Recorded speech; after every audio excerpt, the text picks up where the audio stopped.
Hello, my name is Lenora Henson, and I'm the Curator and Director of Public Programming here at the Theodore Roosevelt Inaugural Site. I'd like to welcome you to the special edition of Speaker Night at the TR Site. I'd especially like to welcome Jamila Michener, who is our guest speaker tonight, as well as the students who are here as part of Cornell and Buffalo's High Road Fellowship Program. We're very pleased to be partnering with Cornell and Buffalo for this evening's talk. The TR Site Speaker Night usually takes place on the fourth Tuesday of most months. This month, of course, is the notable exception. And it gives us an opportunity to invite speakers to come in and help us think about some of the issues that were important during TR's presidency and continue to be relevant today. The Speakers Night series is made possible by the generous support of M&T Bank, as well as the New York State Council on the Arts, or NYSCA. So thank you very much to both of those groups. I should also mention that NYSCA's support has enabled us to record all of our speakers, not only this year, but from last year as well. So if you've missed any of them, please check out the recordings on our YouTube channel. Having said that, I'd like to turn the microphone over to Megan Conley from Cornell and Buffalo, who will introduce this evening's speaker.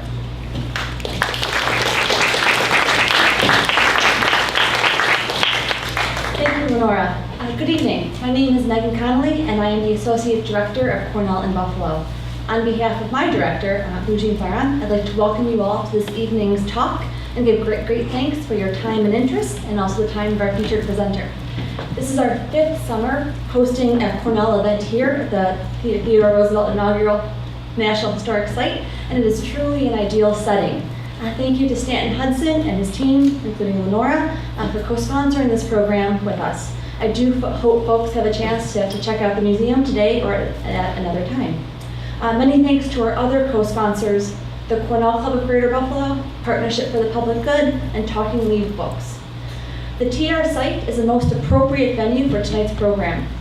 At the turn of the 20th century, Americans wrestled with major issues of immigration, big business and labor, pollution, and race relations. These remain contemporary issues, and all are linked as symptoms or causes of inequality. Successful solutions to address inequality at the local, national, and international levels will require social movements playing a key role in efforts to advance interests of marginalized communities and reduce economic disparities. Inequality is this big, daunting concept. Fortunately for us, practitioners, policymakers, and academics alike are increasingly concerned with its rapid growth. We are fortunate to be joined tonight by an expert who is involved in research and innovative responses to address this alarming issue. Jamila Michener is an assistant professor in the Department of Government at Cornell University. She studies the politics of poverty, race, and public policy in the United States. In addition to her latest book, Fragmented Democracy, Medicaid, Federalism, and Unequal Politics, which is available in that room if you're interested. Her academic work has been published in Political Behavior, the Journal of Health Politics, Policy and Law, Poverty and Public Policy, and the Forum. Her research has been supported by the Woodrow Wilson Foundation, the Russell Sage Foundation, the National Science Foundation, the Robert Wood Johnson Foundation, and the Ford Foundation. As an engaged scholar, Professor Michener co-leads the Finger Lakes chapter of the Scholars Strategy Network, an organization focused on bringing academic research to policymakers, civil associations, and the media. She also sits on the advisory board of the Cornell Prison Education Program and teaches in local correctional facilities. Prior to working at Cornell, Professor Michener was a Robert Wood Johnson Health Policy Scholar at the University of Michigan. She received a PhD from the University of Chicago and an undergraduate degree from Princeton University. It is my great privilege this evening to welcome Professor Jamila Michener to the microphone.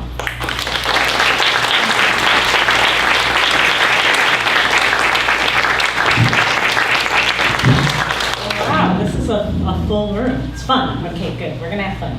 I've had a great day of just being able to meet with lots of folks from Buffalo. I grew up in New York City, so I am a native of New York State, but I have actually never been to Buffalo, which I'm ashamed to say, because I've experienced today what a vibrant, wonderful city it is. So thank you all for being here. I'm really excited to talk to you about my research. This is the research that is sort of drawn from and based on my book, and so it's one slice of of what I do. Megan has done a great job of kind of explaining my broader research agenda, and it's so funny, as we've been talking and meeting with people today, I keep saying, oh, and I have a project looking at that, and she's like, wait, there are so many things. So this is just one thing, but it's something that's especially near and dear to my heart. So when I tell people that my work focuses on thinking about health equity and democracy, I often get looks like, well, what does health policy, what does Medicaid, what does that have to do with democracy, right? The answer isn't necessarily self-evident. It's not immediately clear. So I like to kind of walk people through my process of how I came to this project, and then from there, kind of explain some of what I've done and some of what I found. And I think that like any research project, even something like a book, it is always really a beginning. It feels like a beginning, right? It's nice to have it over with, but having it over with isn't the end. It really is the beginning, because it opens up a set of questions, a set of challenges that we then have to figure out how to address. And a lot of times, I'll give the presentation and people will say, well, this is really interesting, but what do we do about it? What are the solutions? And I'm like, look, I teach entire semester-long classes, and we still don't get to the bottom of that question. So, you know, if at the end of the presentation you're like, well, I want the answers, at least I've warned you at the beginning that is not what you will get. I'm all about expectation management. Keep expectations low. Okay, so several years ago, getting to be more and more now actually, when I was a graduate student and I was trying to think about what I was going to write my dissertation on, I was a graduate student at the University of Chicago. I was getting a PhD in political science with a focus on poverty, inequality, and public policy. I didn't really know much about healthcare, to be honest. I knew as much as like the average informed person would know from like reading newspapers and just keeping up with what was going on in the world. I certainly wasn't an expert.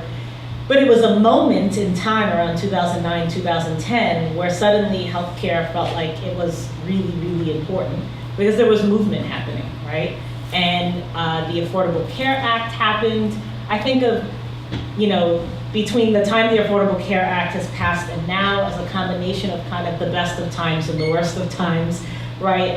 In terms of the best of times, like we know that there have been positive results, depending on what you measure, but in terms of just people being insured, people having access to health insurance of the Affordable Care Act, and that's great. But there have also been many challenges, right? So there have been lots of challenges to the Affordable Care Act and attempts to repeal it.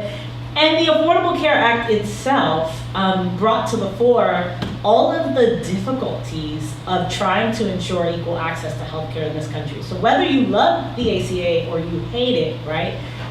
It was an attempt to solve a deep, intractable problem in this country, which is how do we make sure that people have access to healthcare and health resources, right?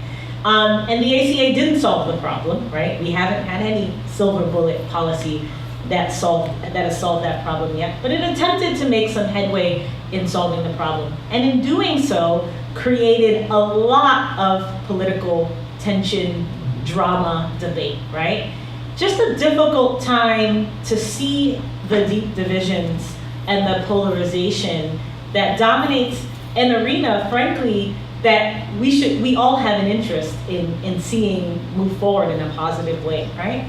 So as the Affordable Care Act is sort of coming into being and, you know, and becoming part of the political discourse, I'm actually gonna skip these two slides. And this one. There we go. I am in graduate school, and I decided that I didn't want to pull a topic for my dissertation out of the thin air. I also didn't want to like read a whole bunch of books and see what the academic literature already said, and based on that decide that I wanted to go find some new thing out that could fill a gap in the literature. I wanted to try to produce research that reflected what was going on in real people's lives. It was the reason that I came to graduate school in the first place. I myself grew up in low-income communities. My parents were immigrants. I wanted to feel like the work that I did would matter somehow in helping us to understand something about people's lives in a way that we didn't before, especially people who were living in poverty. And so I decided I will just randomly pick a topic, I will talk to people. I'll go to the communities that I'm interested in understanding, and I'll talk to people about what's happening in their lives. Now, I'm a political scientist, and I care a lot about the government and the effect that it's having in people's lives, and public policy in particular. And so I essentially started to have in-depth interviews with people and ask them pretty open-ended questions. Just essentially sit down and have a conversation with me. Tell me about what matters in your life and how and where the government intersects with those issues.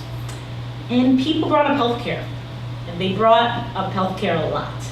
And I was not prepared for that. It's not what I was looking for. But specifically, because I was interviewing low-income people, they brought up Medicaid and their experiences with Medicaid.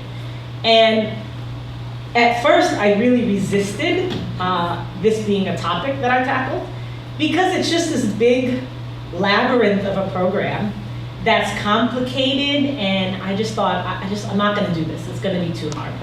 And I kept interviewing people, and it kept coming up. And at some point I decided, if I want to do work that's true to people's experiences, that's true to what matters to folks in the world, that I need to follow the lead, right, as it emerges. So one of the people that I talked to during this period was a woman. All of the names are pseudonyms, by the way. So this isn't her real name, but her name starts with an M, so that much is true. A woman named Mabel. And one of my dissertation advisors had said, don't ask people directly, how does the government affect your life? Nobody is going to know what to say. Engage them in a broader conversation and see what emerges. And so one of the questions I would ask people was, tell me what you think about the American dream, right? And when I asked Mabel this was her answer. She did a lot of sighing all throughout the interview. She was a sigher. But this was definitely her loudest sigh. She looked at me like, you are so young. Why did you ask me that question? And she said, I don't know anything about the American dream. The American nightmare is still a fact. And she went on to talk about, Mabel had diabetes, and she went on to talk about the difficulty of going to the doctor, paying for her medication. She was on Medicaid at some point. It was a really challenging, difficult experience for her. She ended up no longer being on Medicaid. And she said, so when you ask me about the government, I don't know what's going on there. I don't approve. I'm sure there's something we can do, like vote. It's supposed to be making a difference if you vote. And Mabel was sort of the canary in the mine. She was one of the first people that I interviewed, and it was about healthcare, and it was about the role that it played in her life and some of the difficult decisions that emerged around having to, for example, choose between her health and her sustenance, right, between medicine and food. And I started to follow this lead, and I did it because, because I talked to people.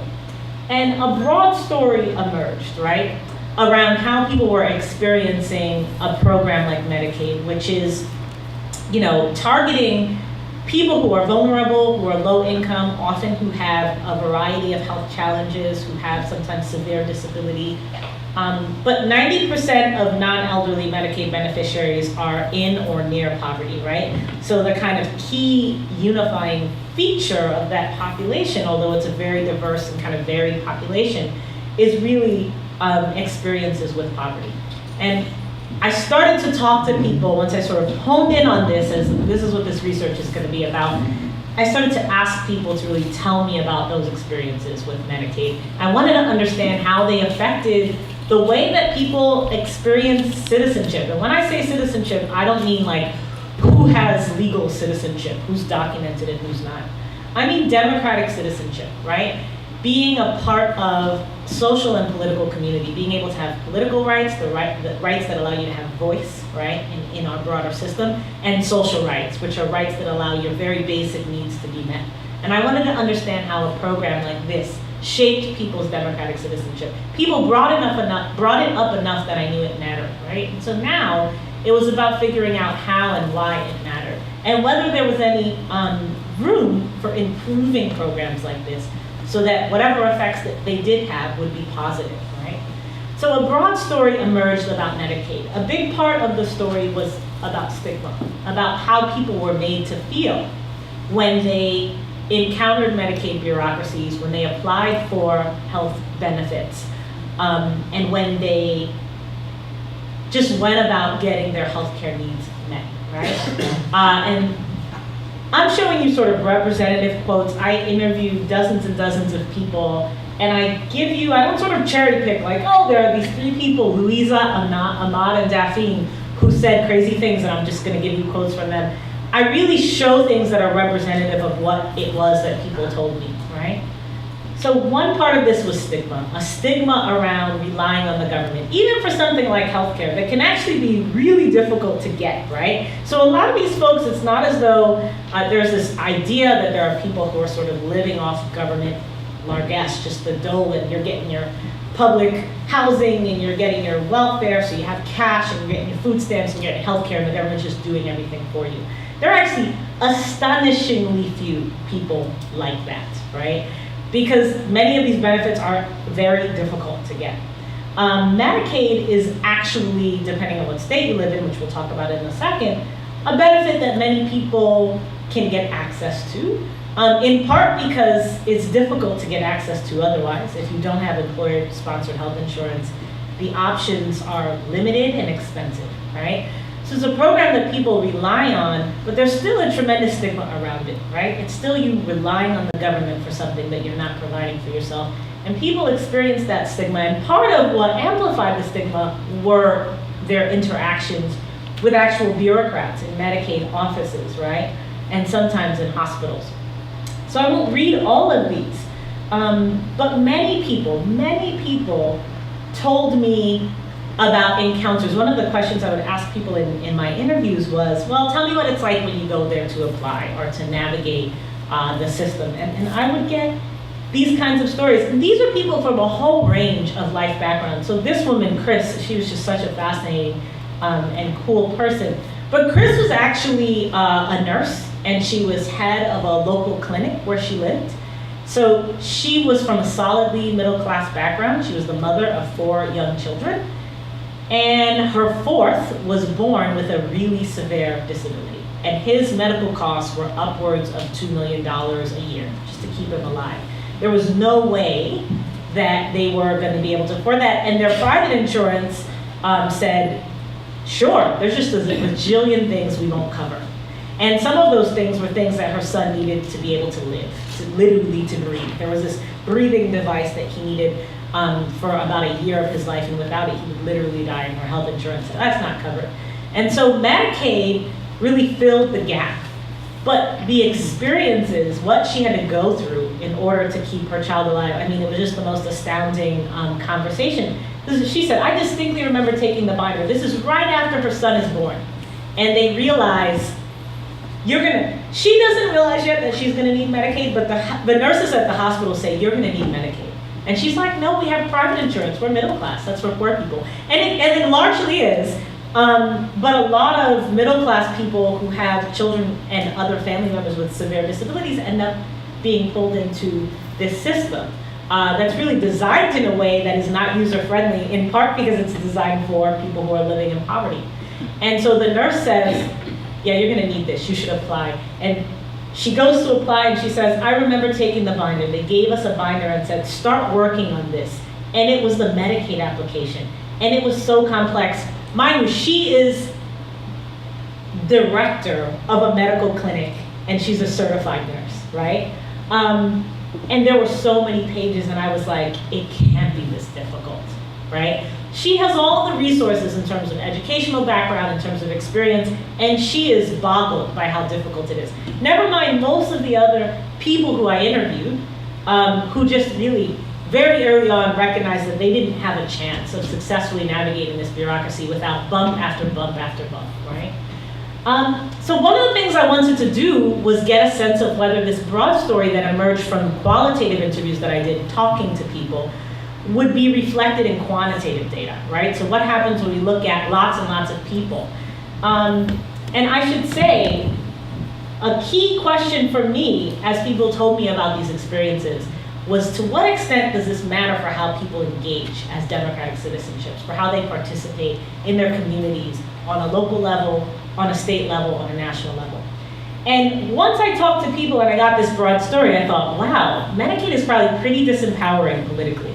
Because if you can't figure this out, and if the government in this capacity is not treating you with regard, or giving you the tools you need to be able to be efficacious, then in other capacities, what would the point be, right? So my theory was, given people's experiences, there would be a negative relationship between Medicaid enrollment and political participation. So I got some data. This is data from a huge survey called the Fragile Families and Child Wellbeing Survey of upwards of 9,000 people throughout the country, with pretty large oversamples of low-income people. So a lot of people in the survey, over 5,000 people in the survey who are Medicaid beneficiaries, which is really different from most surveys that have only slithers of low-income people. So it was a great tool for being able to assess these patterns. And what I wanted to see was, to what extent is Medicaid utilization or enrollment correlated with political engagement? And you know, my initial swipe at this, I said, oh, it looks like there's a correlation. People who, this is the kind of black bars, people who are enrolled in Medicaid are significantly less likely to vote, to register to vote, or to do a range of other political actions, right? Whether it's participating in a campaign, a demonstration, or a march, a range of other things. I thought, okay. But now there are all sorts of reasons this could be the case, right? I'm a social scientist, so I'm like, well, the easiest and first answer isn't always the right one. It could just be that Medicaid beneficiaries are low income and they don't have a lot of resources and they just don't participate as much as other people. And I wanted to be able to sort of sort through this. And so my next step was really to do, and don't worry, I won't make you sit through all this. And this is why I put it like this. This way we don't need lots of graphs with numbers that you can't read, that I can barely read. I'm getting old. But I'll just kind of narrate you through. I took a lot of steps to try to see if that initial relationship I found in the quantitative data between Medicaid enrollment and political participation was really a relationship, or if it was just really confounding. Like, there are other things going on that I'm just not accounting for. And so there's basic, like, hey, control for a whole bunch of things, for race, for education, for other social benefits that you might receive, for income, for, you know, lots of things under the sun. And does this relationship go away? It doesn't, right? And then I expanded. I said, what about the unique challenges that low-income people face, whether it's with mental health or with substance abuse or with incarceration? Maybe these kinds of challenges are really what explain this relationship and not Medicaid itself. You can control for these things, and many of them are important, especially incarceration, but they don't diminish that relationship between Medicaid enrollment and political participation. And then I matched, which means, you know, you take somebody who is a Medicaid beneficiary and somebody who is not, and you match them on as many characteristics as you possibly can that you can observe, right? On a lot of key characteristics. The only difference is that one of those folks is on Medicaid and the other isn't. It's kind of quasi-experimental. This isn't something we can control for. Randomly distribute the Medicaid benefits, right? Even though they did that in Oregon. Different story, ask me about it if you're interested. But if you match folks and you try to control for as many observables as possible, does Medicaid seem to be making a difference? Yes. And finally, there was another kind of statistical procedure called seemingly unrelated regression that tried to account for the fact that, well, maybe if there are all these people who are eligible for Medicaid, but only some set of them apply, maybe there's something unique about the people who apply that makes them different, right? And so this kind of accounts for some of what's going on in the errors and tries to factor that in. Basically, a lot of statistical finagling. This relationship between Medicaid and political participation holds, right? A lot of people said to me when I started to find these results, like, this is bad. This is bad because, you know, conservatives are gonna love this, and if you're a conservative, I'm sorry that those folks maligned you. They said they're gonna love it because it's gonna be an excuse for taking away everybody's benefits, right? Well, these programs are bad for democracy. Let's take away all the benefits. So is this that Medicaid is bad for democracy? Being enrolled in this program makes it less likely that you'll participate in politics? Maybe it's making people apathetic. Sitting around taking handouts from the government, maybe that makes people apathetic. That is not what I think, right? No, that's not actually what this suggests. And maybe if I stopped at this point and said, okay, I would think that that is what this suggested. But I wanted to know why. I wanted to understand the nature of this connection that I had found. So I continued to interview people to try to get insights from Medicaid beneficiaries about what was happening, what was shaping the contours of their political engagement. And I interviewed a woman in Georgia. Her name was Terry. And she said, my name is Terry and I have a 16-year-old son. I'll read this one. It was really important to me at the time. He'll be 17 soon. I've traveled a lot, so the difference between state to state with Medicaid and what it offers and the programs and how consistent they are, I have a lot of experience with that. being in Medicaid 17 years, it has just been a whirlwind keeping my son safe and healthy. So this was one of the first times, I know that Medicaid is an intergovernmental program, that it's funded both by the federal government and the states, and that it really varies quite a bit across the state. The federal government set some broad baselines, but you get very different things in different states. I knew that. That was kind of a fact in the back of my mind. I didn't really think about how core that was. And so Terry says this, and I thought, this is really interesting. And I probe her a bit, and she really can give me details, right? She's lived in Ohio. Ohio's the easiest. They really care about people. I don't know why that's not what I expected about Ohio, but I don't know. I'm not from Ohio. I could be wrong, right? California, their process is probably faster, but there are so many people, and it's so rapid that it's out of control. Right? Georgia, there are limitations on everything they offer. You can only go to this doctor on this day at this time. And she could literally talk me through each state she had lived in and what the contours of the Medicaid program looked like in that state.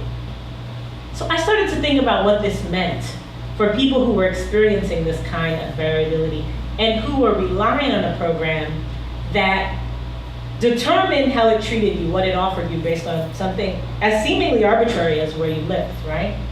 And so I continued to listen to Terry. She told me this story about her grandmother. Her grandmother, at the time that I interviewed her, she lived in Georgia. Her grandmother lived in Illinois and had come to Georgia to visit her. And while she was there, she needed her prescription filled for her pills. And her grandmother was a Medicaid beneficiary, and they went to get the prescription filled, and the pharmacy wouldn't fill it. They said, no, this is Illinois Medicaid. We don't fill that prescription here in Georgia. And she was really astonishing. She said, that was amazing. For something that's provided by the government, you're limiting the use of something to make people better. And when I asked Terry what she made of this, right? I said, well, what do you make of this? How does this make you think about the larger kind of system? Do you think it's political, right? She said, well, if it was about helping people, you would say, yes, let my state be more productive and healthy so we don't have people losing their lives, so that they can be productive citizens, right? And so there's a signal being sent to her, well, this isn't about helping people, right? Because if it was, the system wouldn't be designed this way. This is, the reasoning that she articulated to me. And then I said, well, does anybody do anything about it? Right? What about engaging the system to try to change it? She just looked at me and she said, white noise. It was like a very awkward moment in the interview. I was like, okay, I don't know what that means. Tell me, what do you mean? She said, white noise is if people choose to say, well, if they give it to me, they give it to me. If they don't, they don't. It feels like in your world, you have no say in the process if you don't agree with what's going on. It's demeaning, the process. I've never seen anyone really stand up about Medicaid. I don't know why we don't fight. And I spent a while on Terry, but I had so many conversations like this. I would ask people, it's worth noting that originally when I said to people, well, tell me about your experiences with Medicaid, almost everyone said, Medicaid is awesome, I couldn't live without it. My son would be dead without Medicaid. I can't imagine if I didn't have Medicaid. It's not ingratitude. It's not that folks are like, I just want more and more and more from the government and I'm ungrateful. People have a really keen sense of how valuable the program is to them. It's absolutely keeping people alive. It's absolutely preserving their health. But as I would continue to talk to people about their actual day-to-day experiences, almost invariably, they would describe experience after experience after experience and use words like demeaning, embarrassing. They would talk about not having any dignity. They would talk about being powerless. And it was very clear to me when I then said to people, well, what do you think about politics? What do you think about the political system? How does all that factor in? They would say things like this, well, clearly nobody in the government actually cares about us. If they did, this most basic resource of health wouldn't be dealt with this way. And what was most striking to me was that people recognized states and localities as part of the locus of the problem. There was a real sense of the variability of the program across space and a sense of what states and localities had to do with it. So this really guided my research. I started thinking about whether that big, broad effect I found of a negative relationship between Medicaid enrollment and political participation was really a big, broad effect, or whether it varied across states based on their policies, based on how they designed and implemented the program. Because there are some states, like Terry said, that you go and you get those benefits and you feel fine, and your dignity isn't imperiled, and your needs are met, and others where not so much. So one of the first things I did was, there were 15 states that I had enough Medicaid beneficiaries in this large data set to be able to see, to do within state analyses. And I wanted to see within states, does this relationship vary? And what I found was that it does, right? So there are some states, New York, unfortunately, California, Virginia, where there is a negative, this is below the red line, there's a negative relationship between Medicaid enrollment and political participation. Being enrolled in Medicaid means that you're significantly less likely to participate in all different kinds of forms of politics. And that's controlling for everything under the sun and doing all the statistical finagling you can manage. There are some states, any state that crosses that red line, where there does not appear to be a relationship. And then there are states, and this is data from circa 2004, 2005, so I imagine Wisconsin now would be different. But there are states like Wisconsin that are above the line, meaning there's actually a positive relationship between Medicaid participation and Medicaid enrollment and political participation. I only had 15 states, so it's gonna vary across the country. A lot of people see this and they're like, I am befuddled. New York has a relatively generous Medicaid program, right? As does California. Virginia does not. So one of the things that I wanted to figure out immediately once I saw this was, what are the policy correlates to this? What's driving these kinds of relationships?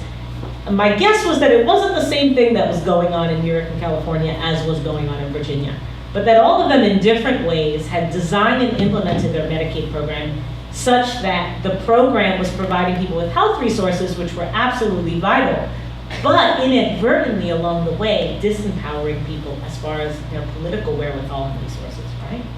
So I wanted to get to the bottom of this. Part of what I paid attention to quite a few things.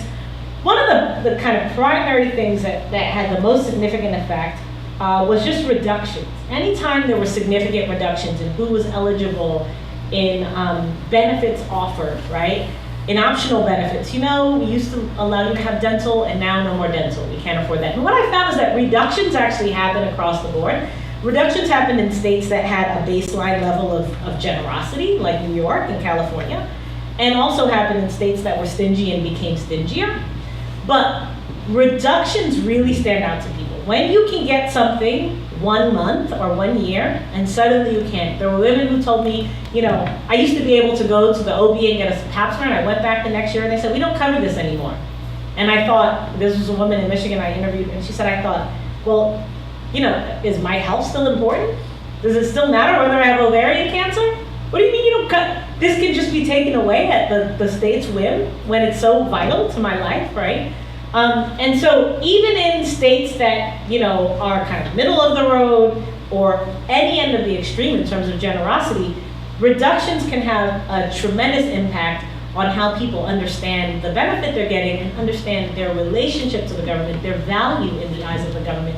And so if there was a reduction in any form of reduction in Medicaid policy in the previous year, then we saw the probability of participating, and this is just for Medicaid beneficiaries, decline quite significantly, right? There were other things, and I don't want to show a million graphs, so I'm not going to show all of them. There are other things that mattered. The scope of optional benefits really mattered, right? So people know what they can get and what they can't get, right?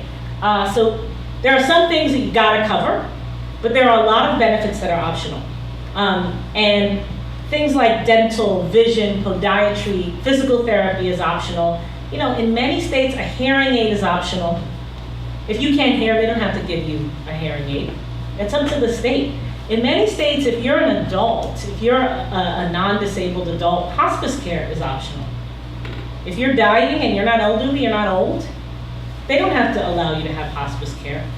And Medicaid beneficiaries know this stuff. They're beneficiaries themselves, they have kids, they have family members, they're part of communities, and they realize like so-and-so was dying and Medicaid wouldn't even let them go in the hospice. And what does that say about whether you or the people around you are of any value to the folks who are making policy? Even in your most challenging, painful, difficult moments, you can be abandoned.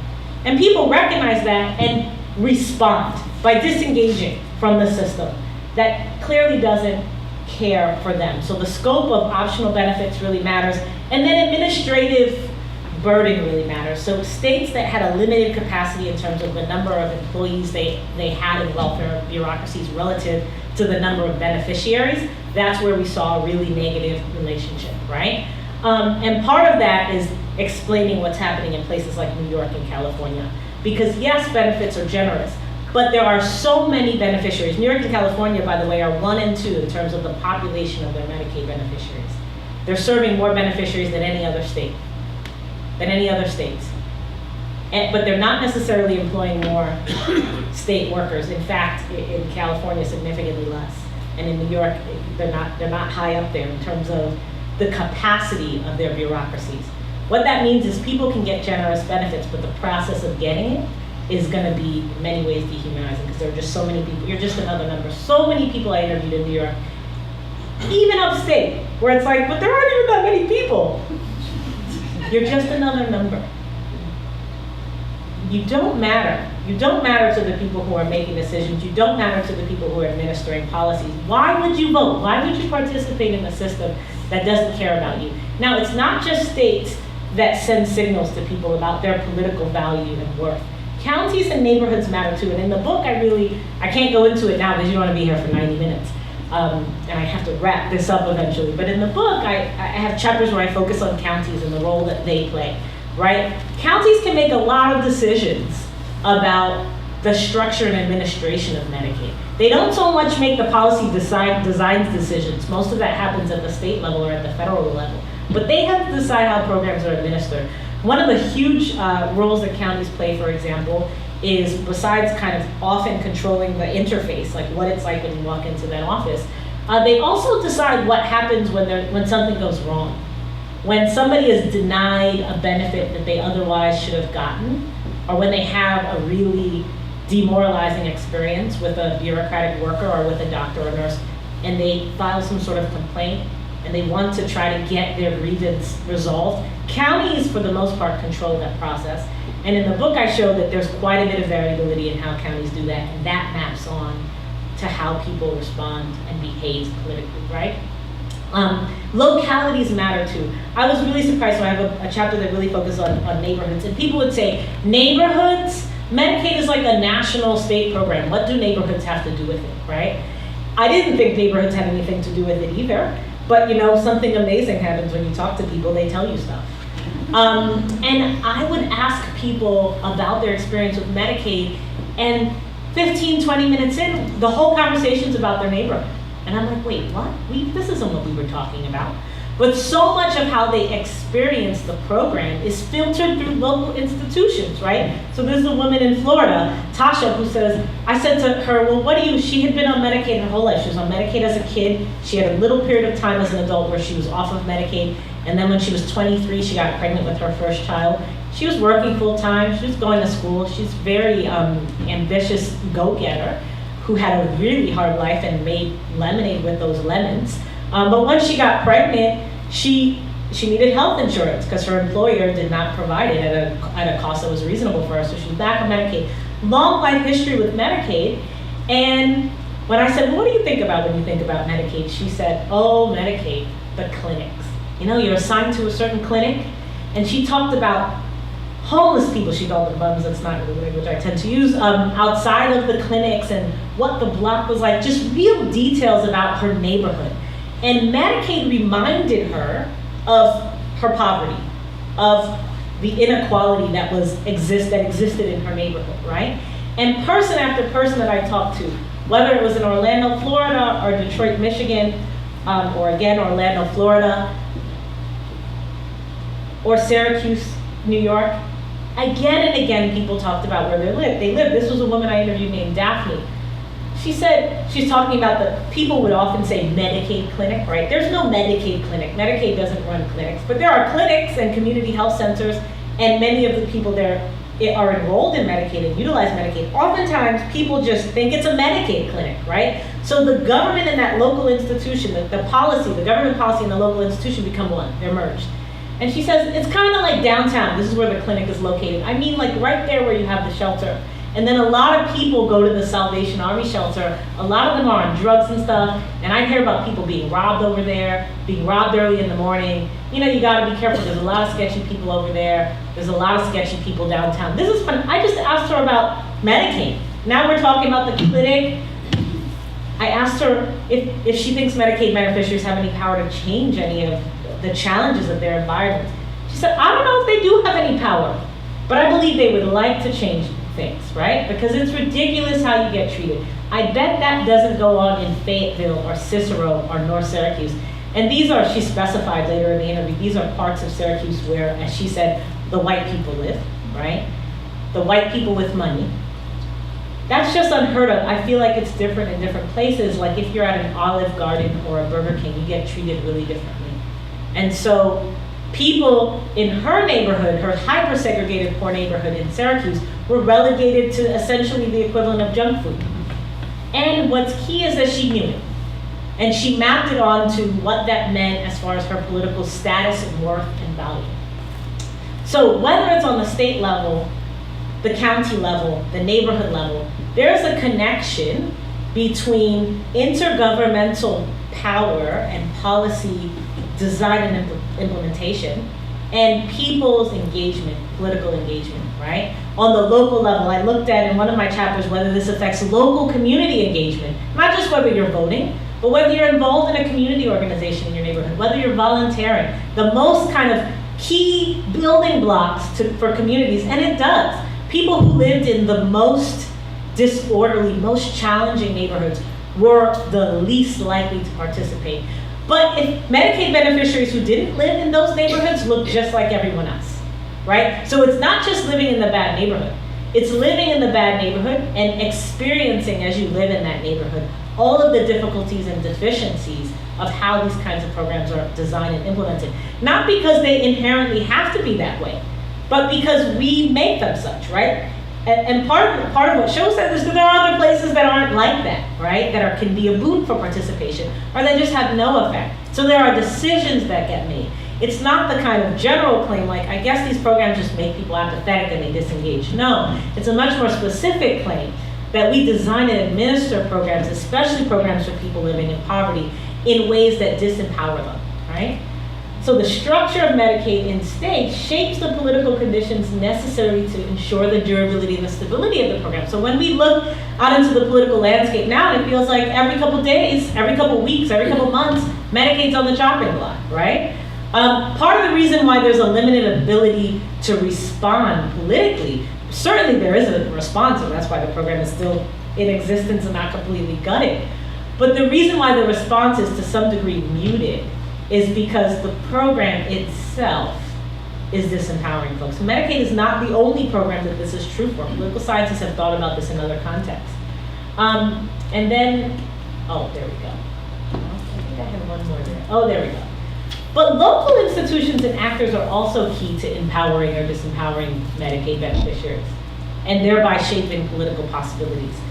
Clinics, local bureaucracies, local community organizations, the folks who are interfacing with beneficiaries, helping them to navigate the program and navigate their communities, can have a tremendous effect, for ill or for good, right? My students are always like, you're so depressing, we're always talking about poverty. I'm like, well, that's what I study, sorry. I really wanted to be happy for you, but I really do. You were in my class. Do I try sometimes? I make jokes and stuff.